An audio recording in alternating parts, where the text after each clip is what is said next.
Well.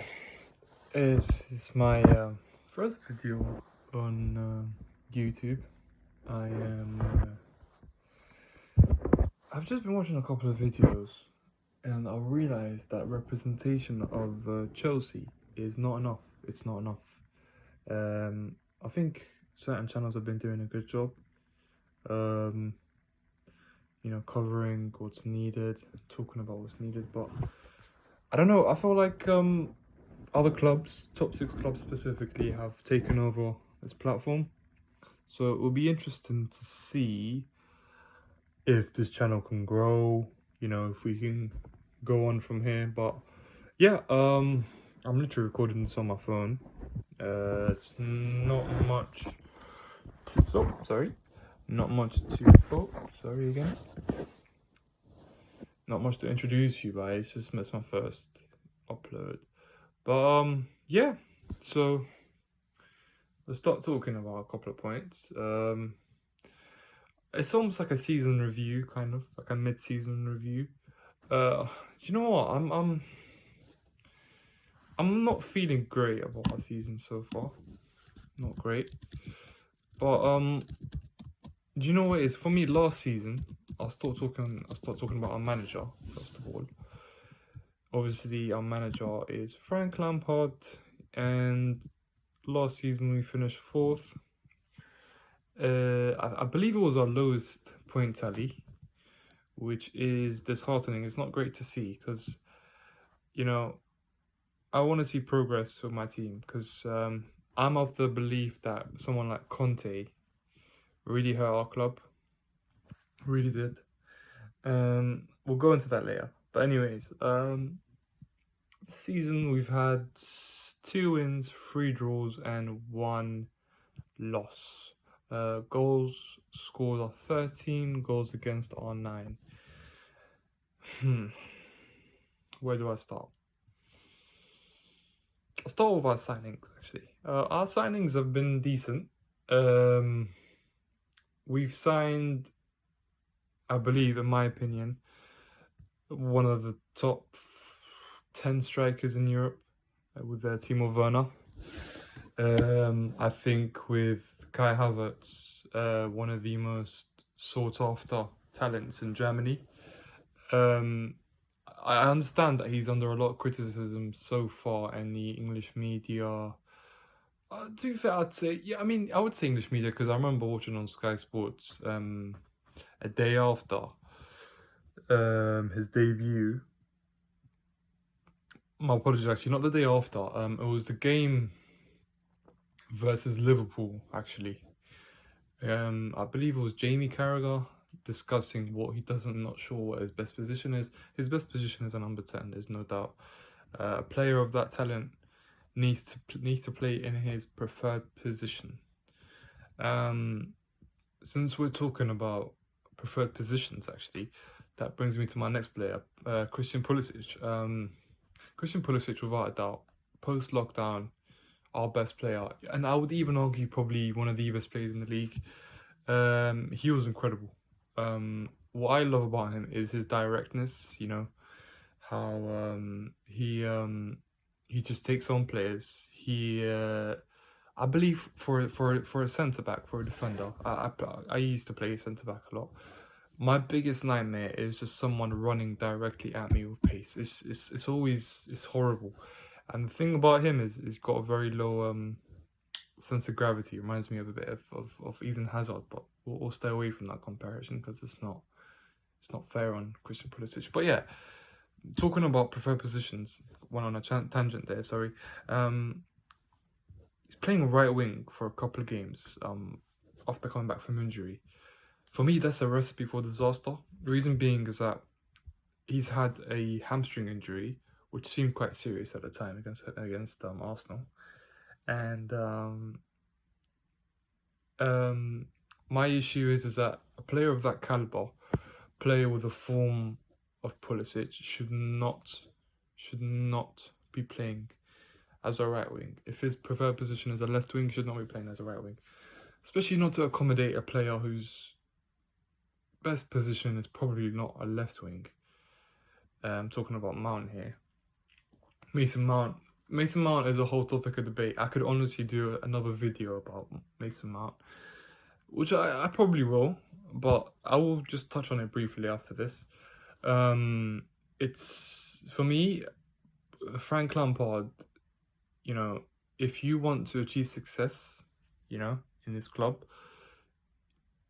Christian Pulisic will be a large part of his success. I believe so. He's an incredible player, and to not play him in the right position, to not play him in his preferred position after coming back from a long injury, it's almost like it's a shot in the kneecap for Pulisic, because what can happen from here is his run of form will just not pick up and he'll get dropped. And it could be a series of events that will lead to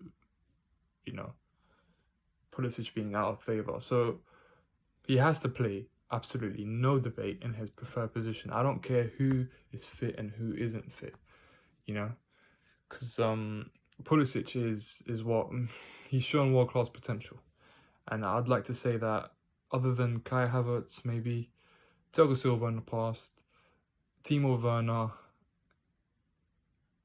Kante, of course, not many players have shown world class abilities and have been at a world class level. So it's a lot, to say about Pulisic. That's my point about positioning here and where people should be positioned. But going back to the season review, of course, I believe that Kai has started slowly, but as I said, number 10, absolutely. Timo Verna. The thing about Timo Werner is that he shows flashes of brilliance. That dummy against Southampton at home, incredible, incredible. He's shows just incredible quality.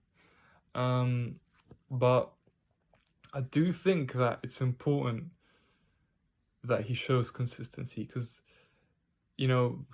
what he was known for at Leipzig is a consistent goal scorer, especially last season. I believe he was 26 goals. That's top 5 goal contributions in Europe. So we want to see that consistency at Chelsea. Do you understand? Obviously, again, a lot of players have excuses, and Lampard doesn't help himself with positioning, because he was playing him left wing for a couple of games, which is understandable for the first couple of games, because there was a lot of injuries and you wanted to play Tammy, of course, understandable. But now that he's playing as a striker against United, it was very underwhelming. Even against Sevilla, like, he gets isolated a lot, and I don't believe there's an excuse for his isolation, because maybe I could bring that down to Kai, but if you bring in a player like Kai, I expect him to link up with Werner. I expect him to progress the ball from midfield down to the attack, even when we're playing in such a pragmatic way. So it's very troubling. That wasn't very promising to see. So I hope that improves, and I understand that Kai's abilities, that his main attribute isn't to link up play, it's not to create chances. I guess he's more of a finisher of these chances, actually, because what seems to happen is that in many games he will drag the ball forward, and it's beautiful to see, because he has this sense of calmness about himself. Kai is it's really, it shows quality, because not a lot of players have that calmness. Do you understand? And it's almost like elegance. Do you understand what I mean? So I'd love to see it. But no, we need to see those two players link up more. We need to see them link up. We need to see them, work together for a lot of goals and assists. We look at Son and Harry Kane. I understand that took a long time to build, but I see that partnership between Kai and Werner being at that level, if not now, in the future. No doubt in my mind. They're both quality players. So I hope to see through the progression of the season more of their link up. Beautiful to see. Excuse me. But yeah, it's on to the next one. I just, you know what?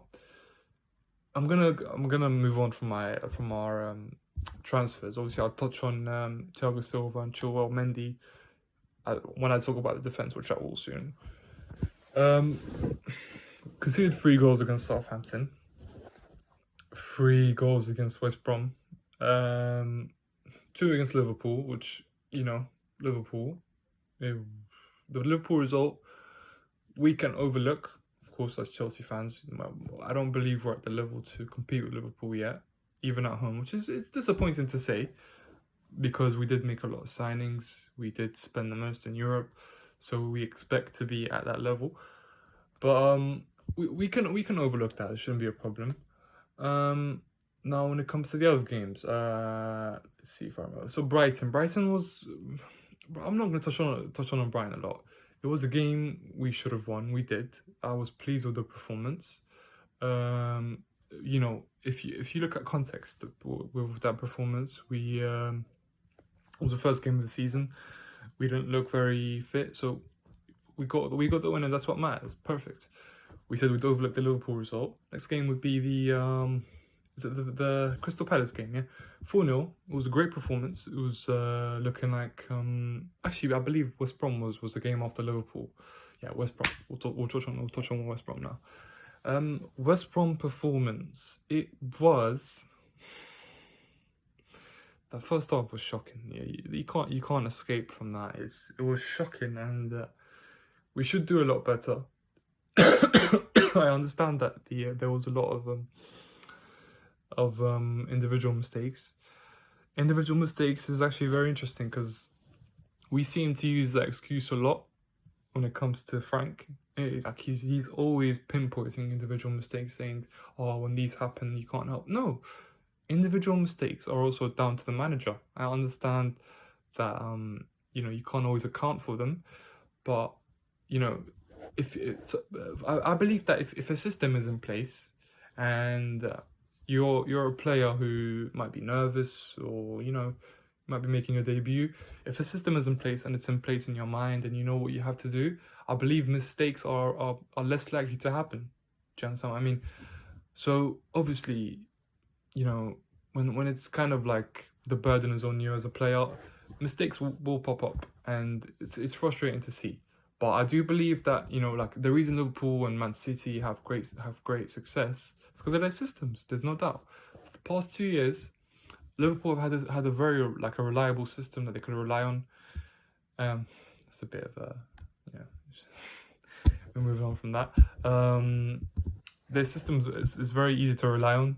So I do think that mistakes were very little when it comes to that defense at Liverpool. And in the past 2 years, I want to say, obviously this season and post lockdown is a different story.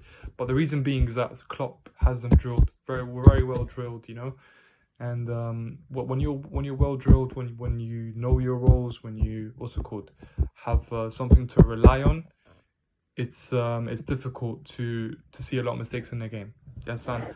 But I believe that with the lack of system, I believe there's a lack of guidance when it comes to our defense from Frank and his staff. So that could that does lead to a lot of mistakes. Now, Kepa Arrizabalaga, of course, was present in 2 games or 3 games this season. Actually, 2 games this season, and 2 of them were losses. And in two of those games, he did make catastrophic errors. There's no doubt about it. So I'm glad to see him on the bench. With all due respect to the player, I have nothing against the person, but as a player, he just isn't good enough. We should not see him play at our club at a top level again. There's no doubt, because he's been given chance after chance.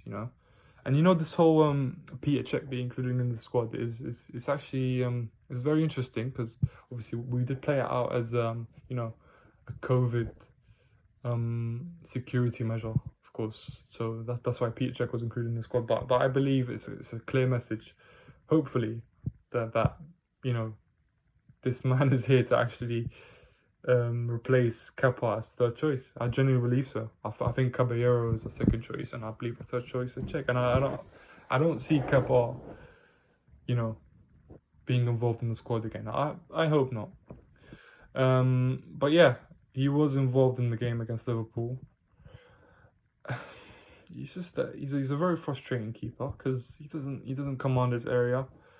His shot stopping ability isn't there, so having him at goal is redundant. It's literally it's like playing with 10 men, unfortunately. And those mistakes he committed versus Liverpool, for instance, the Mane where he passes it straight to Mane is again unforgivable.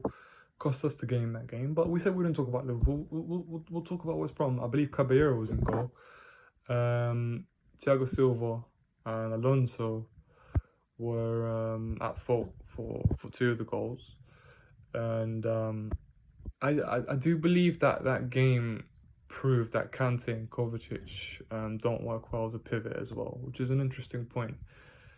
There's a lot to discuss really, because the more I want to talk, the more I realize, oh, I have to mention this. So the points in my mind that I think about are our defense, our unbalanced midfield, and our misfiring attack at times this season.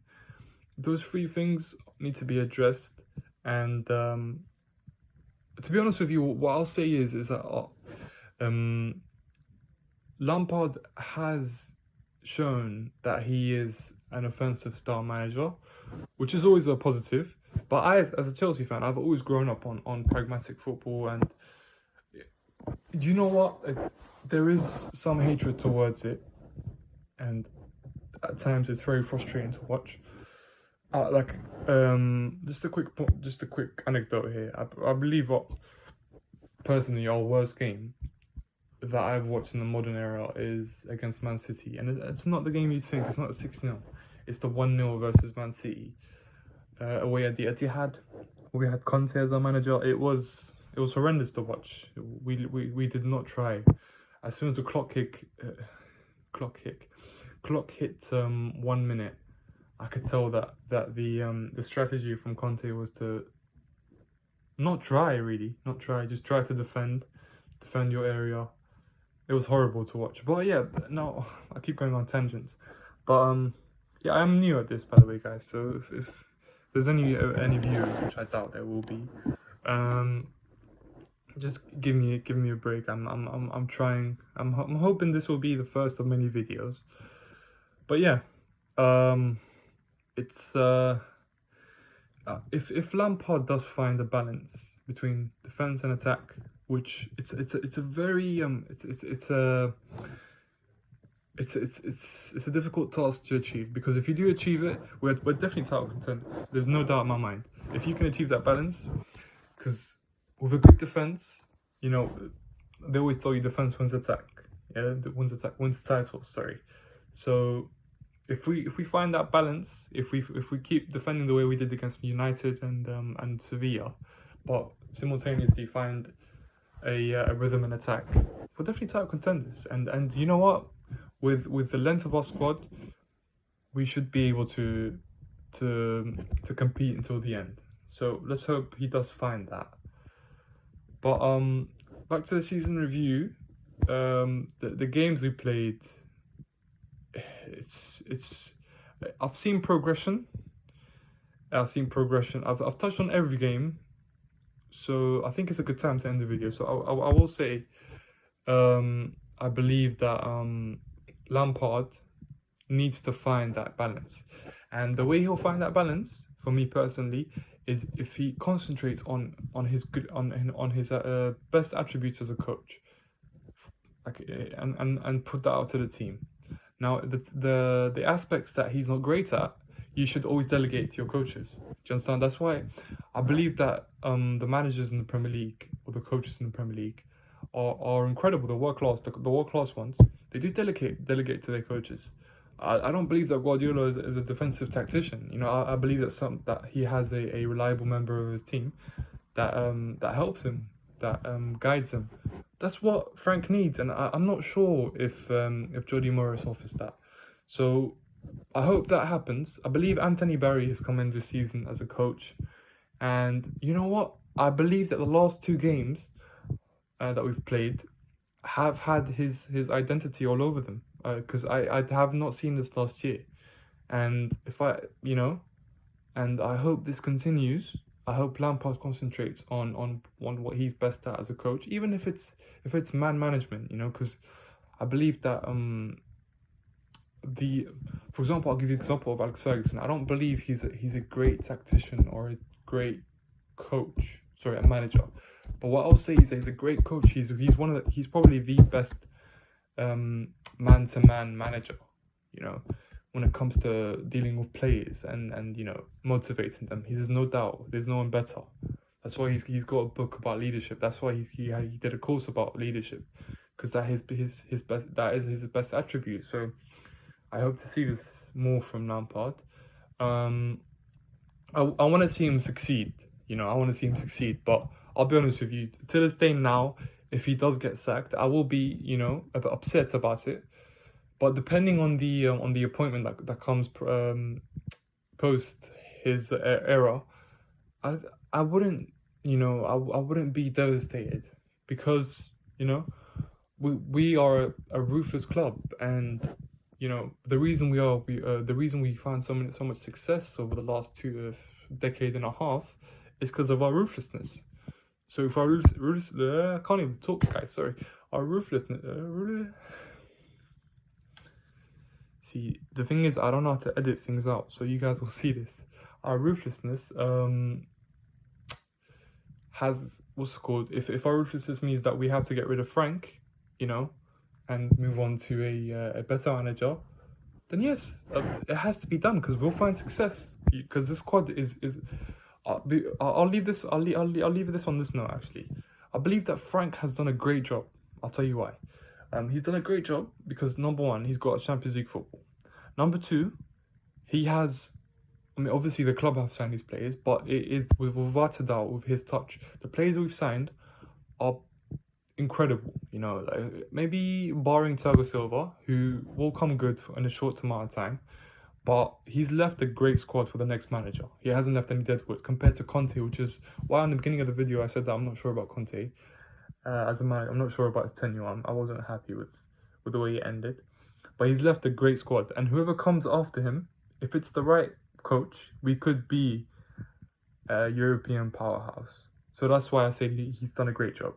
Until now, we'll see how the season progresses. But yeah, guys, I've run my mouth for 22 minutes. I hope it was enjoyable for the little viewers I'll have. And my name was Mehdi. It was nice talking to you, and up the Chelsea.